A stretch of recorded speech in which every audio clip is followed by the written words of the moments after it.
ngasi chicken biryani tawjage aduda changma machan khara haijage tespata khara morok akangba khara morok akangba ani ohumna dum yani udai jira spoon tangkhai ama soap spoon tangkhai ama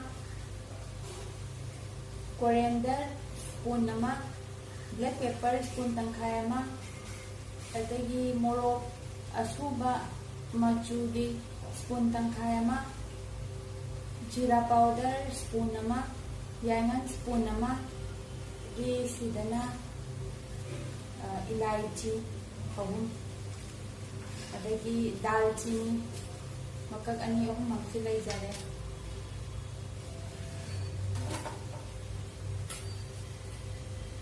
Ito sidana fadigom, aday nung sihidak, khamen asinba, tilaw, sing khara, chanam khara lajare. Yen se khang asan marinate tawraga thamjabani. Pung muk ai fridge ta thamjarure.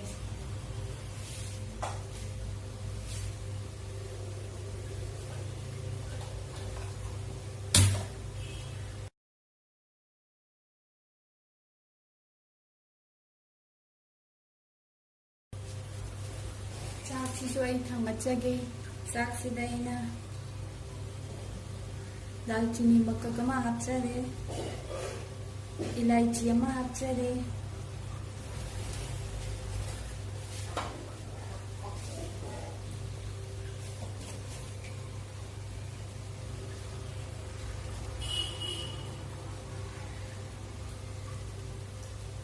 tumukara hapchare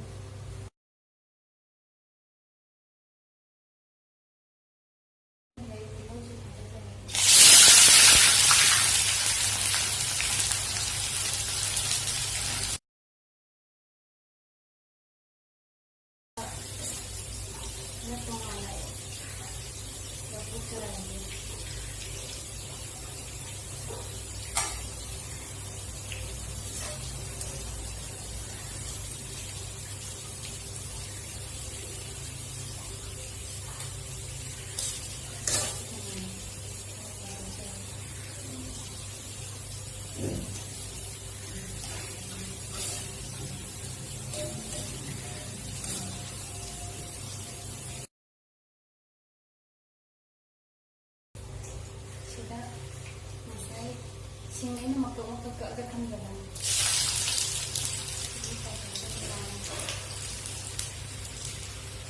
Sana juga.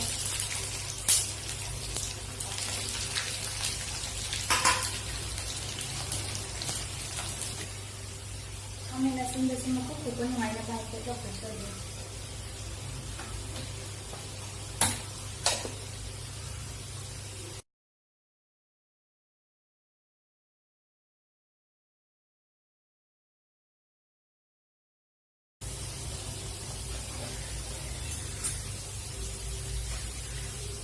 Kesho se ho bade ha padi amta kariya to na ina noi ram dar mai da ha pe na ta ma pa ka ta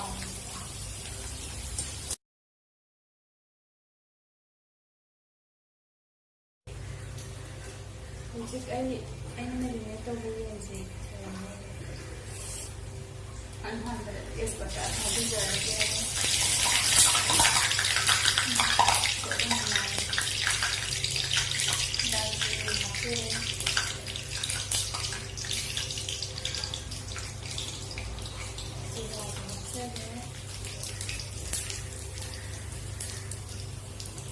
Ilaichi hapchare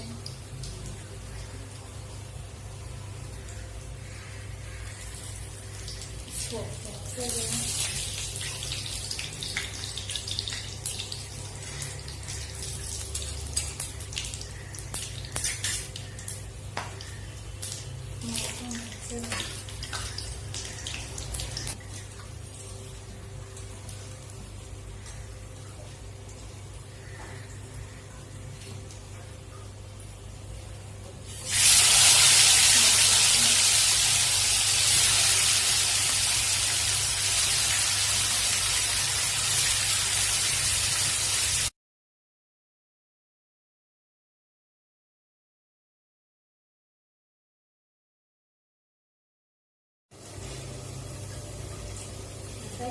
ꯂꯣꯏꯅ ꯂꯧꯊꯣꯛꯇꯕꯤꯗ ꯃꯀꯨ ꯈꯣꯛꯑꯦ ꯑꯗꯨꯒ ꯁꯦꯝꯕ grind ꯇꯧꯖꯔꯦ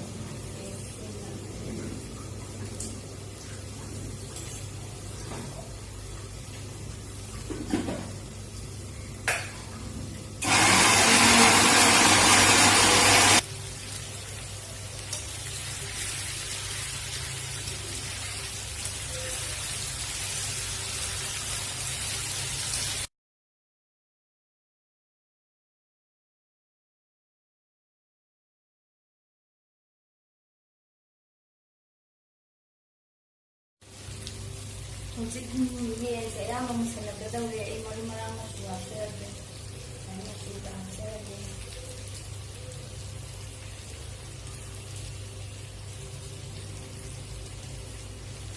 जीरा powder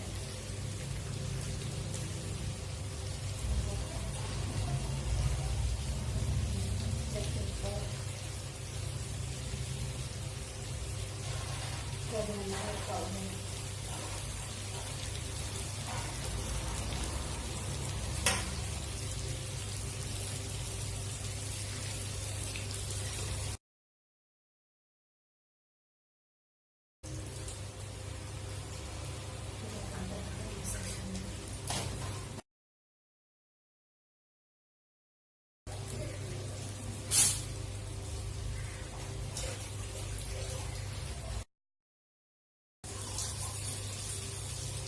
Saya punya putih punya.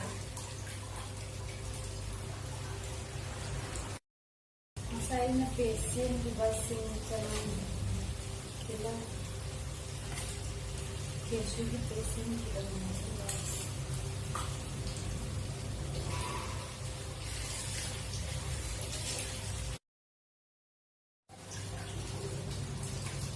Ujit aja dia cuma jalan.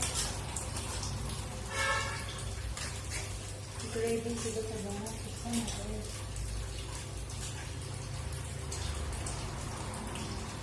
Jadi masih sampai.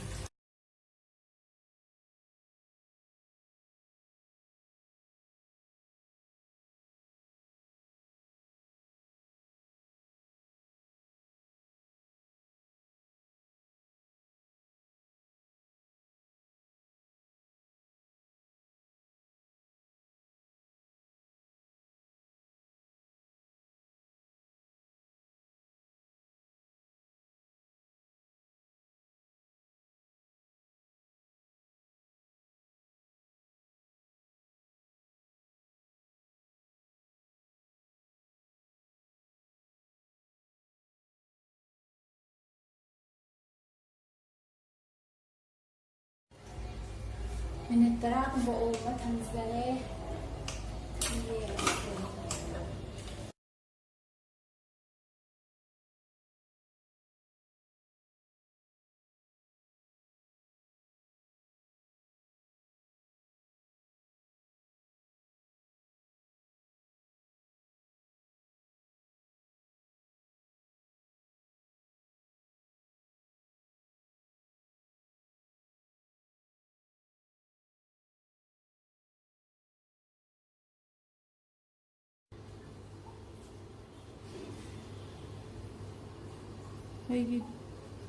ꯑꯩꯒꯤ ꯕꯤꯔꯌꯥꯅꯤ ꯂꯣꯏꯖꯔꯦ